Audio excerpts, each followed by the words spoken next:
So this is an idea of perception, right? And the only way that I can explain it is in real world terms, right? Circumcision, right, is actually male genital mutilation, right? It is not seen as barbaric.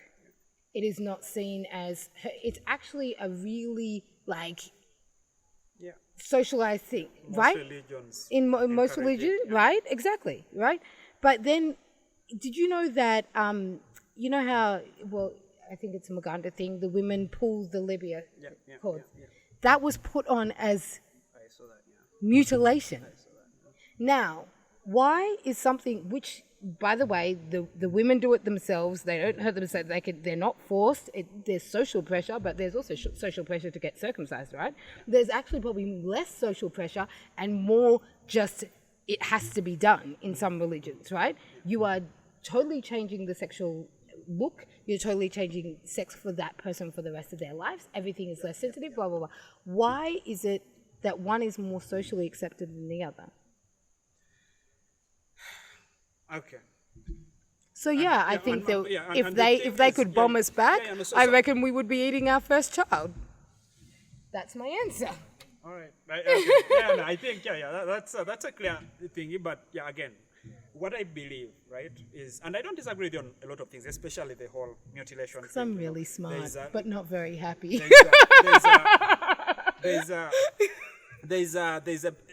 There's definitely right now there's a big trade, there's a big sort of monetary incentive in these ideologies and these identities, right? And sort of calling people this and calling people that and calling people that. And for me, I feel uncomfortable with that. If you're sort of position me as the victim or as a dominator, right? Because again, as a man, sometimes there's a conversation about, you know, how men have predominant blah, blah, blah, blah, blah. And as a black person, an African, there's always the conversation of, you know, how I can't sort of take my identity away from what the white people did to Africa. Yeah, or what the white people actually doing, because when you say did, No, you it's try still to, doing. exactly, It's try still to doing. pretend that Museveni is actually But a people's I chosen president. think that, and this is probably a deep conversation, but I think that the definition of blackness is not fully felt until you are outside of black society. Yeah? And so when I say things like, oh, those are actually big things, it's because they are the narrative that makes up my identity when I am over there. Do you know what I mean? When you say that they bought the tools, it means that I can't think as much. And there is a narrative that black people are not as intelligent, and black people couldn't possibly, Yeah, and but, black but people. why are you buying into this narrative if you know for sure that it is not right? No, stop. No, You but get this to is a do that tribal because thing. you This live becomes a in a tribal thing. black country. This is a tribal. No, I've traveled a little bit by Yeah, the way. but it's- This is a thing that I have a problem with as well, right? The Rwandese, right? The way Kagame takes over Yeah. in Rwanda, yeah, is by creating these funny stories, you know, about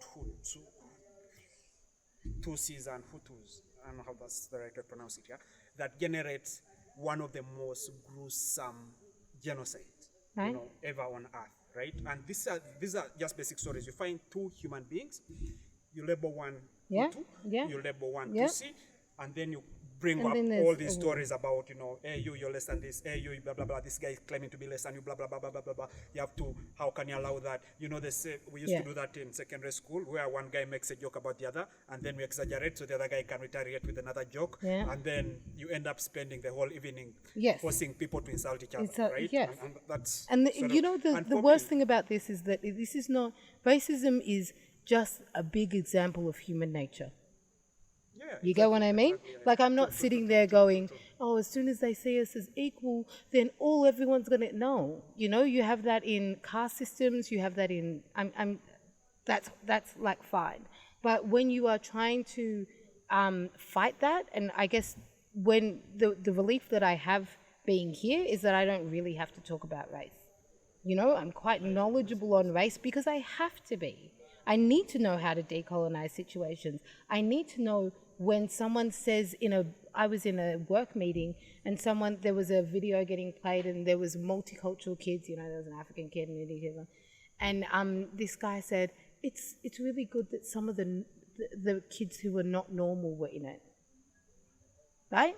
So automatically they're saying you're not normal. Yeah, no, but that's the But thing is this guy is obviously ignorant.